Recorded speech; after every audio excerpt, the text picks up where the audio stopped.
ሰበር ዜና ከሞያሌ ጫፍ እስከ ምጽዋ ጫፍ ስጋቶችን የሚያስወግድ ኢሌት ፎርስ አዘጋጅተናል ሲሉ ጠቅላይ ሚኒስትር አብይ አህመድ በትናንትናው ዕለት በሐዋሳ ስታዲየም በተዘጋጀው የመከላከያ ሰራዊት የልዩ ዘመቻ እዝ 65ኛ የምስረታ አባል ማጠቃለያ ፕሮግራም ላይ ተናገሩ። በዚህ ፕሮግራም ላይ ጠቅላይ ሚኒስትር አብይ አህመድ ጥብቅ የሆነ መልእክት አስተላልፈዋል። በዝርዝር እንመለስበታለን። እንዲሁም ደግሞ በዚህ ፕሮግራም አንድ ትልቅ የሆነ ምስል ታይቷል።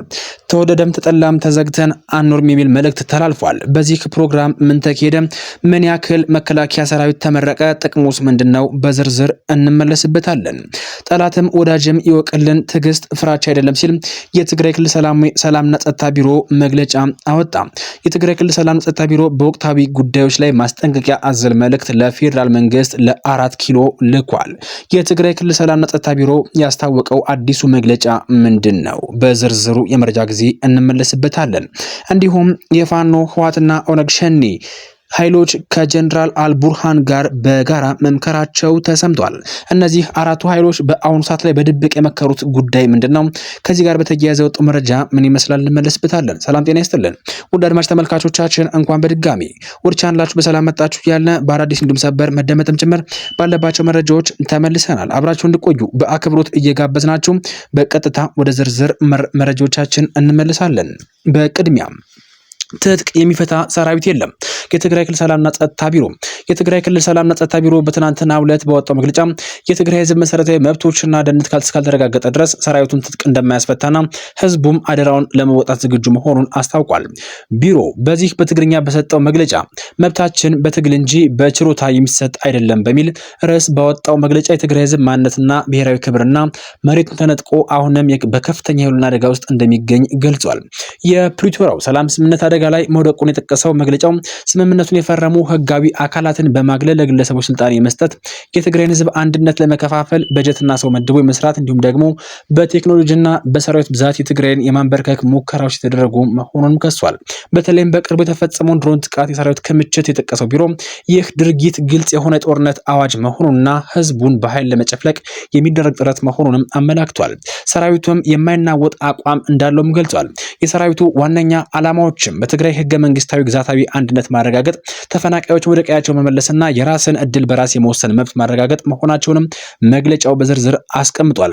እነዚህ መሰረታዊ ጥያቄዎች ሳይመለሱ ትጥቅ የሚፈታ ሰራዊት እንደሌለ ሊታወቅ ይገባል ያለው ቢሮ የትግራይ ህዝብ ጥያቄ ብቸኛ መፍትሄ ሰላማዊና ፈጣን ምላሽ ማግኘት መሆኑንም አሳስቧል። ትዕግስታችንም እንደ ፍርሃት ተቆጥሮ የህዝቡን ስቃይ እንዲራዘም እንደማይፈቅድም አስታውቋል። በመጨረሻም በአሁኑ ወቅት ላይ በአንዳንድ ግለሰቦች በኩል የሚታየውን የክህደት ተግባር የኮነነው መግለጫው ይህ ድርጊትም ከውርደት ባለፈ በትግራይ የመከላከል አቅም ላይ የሚፈጥረው ጉድለት እንደሌለም ገልጿል። ይልቁንም ድርጊቱ ውስጣዊ ጥራትን ለመፍጠር እንደሚረዳ በመጥቀስ በትግራይ ጥፋት ድግስ ላይ የተሰለፉ አካላት ከታሪክ ተጠያቂነት እንዲያድኑ ወደ መስመራቸው እንዲመለሱም ጥሪ አቅርቧል። በአሁኑ ሰዓት ላይ ከፍተኛ የህወሓት ኃይሎችም ወደ ፌዴራል መንግስት እጃቸውን እየሰጡ ይገኛሉ።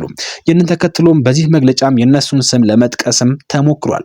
ውድ አድማጭ ተመልካቾቻችን ህወሓት በወጣው በዚህ መግለጫ ላይ ጠላትም ወዳጅም ይወቅልኝ፣ ትዕግስት ፍራቻ አይደለም ብሏል። ከዚህም ጋር በተያያዘ የትግራይ ክልል መንግስትም 3 የሆኑ ቁልፍ መሰረታዊ እውነት ሀሳቦችንም አቅርቤያለሁ ብሏል። አንደኛው የትግራይ ህዝብ ከባድ መስዋዕትነት ከፍሎ ያረጋገጣቸው ማንነቱም ሁሉም ብሔራዊ ሴቶችና መሬት ተነጥቆ በከባድ የህልውና አደጋ ወድቆ እንደሚገኝ ለሁሉም ግልጽ በሆነበት ወቅት ያለው አማራጭ ይህን አደጋ በሰላማዊ መንገድ መፍታት እንደሆነም ጠቁሟል። ሁለተኛው ለሰላም ሲባል ክብርህን፣ ማንነትህን፣ ሉዓላዊ ግዛትና መሬትህን አሳልፈ መስጠት ግን ትላንትናም አላደረግከውም፣ ዛሬ የሚሆን ነገር እንዲያደርገው የሚጠብቅ ወገን ካለ የማይሆንና የማይጨበጥ የህልም ጉዳይ ነው ብሏል። እንዲሁም ደግሞ ሶስተኛው አሁንም ቢሆን በኃይል ሊፈተን የሚፈልገው የትግራይ ህዝብን ጥያቄ ብቸኛ መፍትሄ ሰላማዊና ፈጣን እንዲሆን እየጠየቅን ትዕግስታችን ደፍራት በመቁጠር አሁን ያለውን ሁኔታ እንዲቀጥል ማድረግን የህዝባችን ስቃይ በማራዘም እልቂታችንን መጠበቅ ተገቢ አለመሆኑን ባመንበት ሁኔታ ላይ እንገኛለን ሲልም የትግራይ ክልል ሰላምና ጸጥታ ቢሮ ባወጣው መግለጫ አመላክቷል። ከዚህ ጋር በተያያዘ በአሁኑ ሰዓት ላይ የሰራዊቱ የመጨረሻ አቋምም ተገልጿል።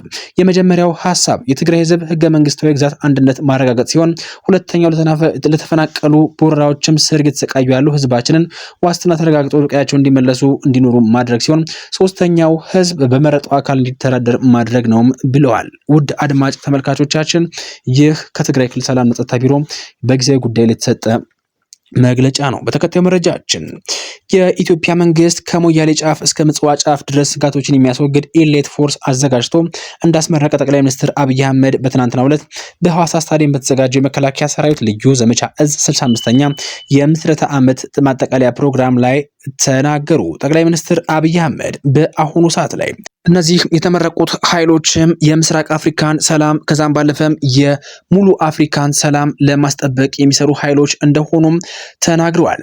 በአሁኑ ሰዓት ላይ የተመረቁት የኢትዮጵያ ልዩ ኦፕሬሽን ሰራዊት አባላትም አሜሪካ የተለያዩ ሀገራት በመግባት አመራሮችን ለማገት የምትጠቀምበት ኦፕሬሽን ተልዕኮም የሚፈጽሙ አይነት ባለሙያዎች ናቸውም ሲሉም አሞካሽተዋቸዋል። ኢትዮጵያ ከሶማሌ ጫፍ እስከ ምጽዋ ጫፍ በባህር ላይ የሚያጋጥማት ሽብሮችን የሚያስቀር ቴክኖሎጂ የታጠቀና ውጊያ የሚያሳጥር ልዩ ኃይል ኤሌት ፎርስና ተቋሟን መገንባቷን ጠቅላይ ሚኒስትር አብይ አህመድ በግልጽ አሳውቋል። በዚህ የምረቃ ፕሮግራም ላይ የተለያዩ ከፍተኛ የመንግስት ባለስልጣኖች የተገኙ ሲሆን ጠቅላይ ሚኒስትሩ የጠቀሱትን የመከላከያ ሰራዊት ልዩ ዘመቻ እዝ የሚመሩት ሌተናል ጄኔራል ሹማ አብደታ በበኩላቸው የጦር ክፍሉ መንግስት ለሚሰጠው ማንኛውም ግዳጅ ዝግጁ መሆኑንም ተናግረዋል። የኢፌድሪ የጦር ኃይሎች ጠቅላይ ኢታማጆር አዛዥ የሆኑት አብይ ይህን ያሉትም በሐዋሳ ስታዲየም በተካሄደው ምረቃ ፕሮግራም ላይ ነው። የመከላከያ ሰራዊት ልዩ ዘመቻ እዝ 65ኛ ምስረታ በዓል ማጠቃለያ ፕሮግራም ላይ ባደረጉት ንግግር ነው። የልዩ ዘመቻው እዝ መደበኛ ጦር ሊወጣባቸው የማይችላቸውን ውስብስብና አስቸጋሪ ግዳጆችን የሚፈጽሙ የኮማንዶ የአየር ወለድና የጸረ ሽብር ልዩ ኃይል አባላትን በውስጡ የያዘ እንደሆነ አመላክተዋል። በሺዎች የሚቆጠሩ የእዙ አባላትም የበዓሉ የክቡር እንግዳና የኢፌድሪ ጦር ኃይሎች ጠቅላይ ኢታማጆር አዛዥ የሆኑትን የጠቅላይ ሚኒስትር አብይ ፊት የሰልፍና ወታደራዊ ትርኢት አሳይተዋል። የጸረ ሽብር ልዩ ኃይል አባላቱም ከሄሊኮፕተር በአየር ላይ በተዘረጋ ገመድ ላይ ተንጠላጥለው ታጋቾችን ለማስለቀቅ እንዴት ግዳጅ እንደሚወጡ የሚያሳይ ትርኢትም ለታዳሚ አቅርበዋል። በአንድ አካባቢ ላይ የሉዓላዊ ስጋት ሲፈጠር በሰዓታት ውስጥም በቦታው ተገኝተው ግጭትን የሚቆጣጠሩ እንዲሁም ደግሞ የተነገራቸውን ልዩ ኃይል አባላትን የውጊያ ማርሽ ቀያሪ ሲሉም ሌተናል ጄኔራል ሹማ አብደታ አወድሰዋቸዋል። ሌተናል ጄኔራል ሹማ አብደታ በዛሬው ክብረ በዓል ላይ ባደረጉት ንግግርም የእዙ ምስረታ በዓል እንዲከበር ከተደረገባቸው ምክንያቶች አንዱ ጠላቶቻችን አርፈው የማይቀመጡ ከሆነ ውጊያ ጨራሽ መሆናችን ለማሳየት ነው ሲልም ተደምጠዋል። በተከታዩ ሰበሩ መረጃችን የህወሓት ፋኖና የኦነግ ሸኔ ኃይል አባላትም የጀነራል አልቡርሃን ኃይል ጋር በጋራ መምከራቸው ተሰምቷል። የቀድሞው ቢቢሲ አፍሪካ ዋና ኤዲተርና የምስራቅ አፍሪካ ጉዳዮች በንቃት የሚከታተለው ጋዜጠኛ ማርቲን ፕላውት አራቱ ኃይሎች በቅርቡ በሱዳን ተገናኝተው መምከራቸውን ዘግቧል። ጋዜጠኛውም አራቱ ኃይሎች የኢትዮጵያን መንግስት ላይ የጋራ ጥቃት ለመክፈት መምከራቸውን ጽፏል።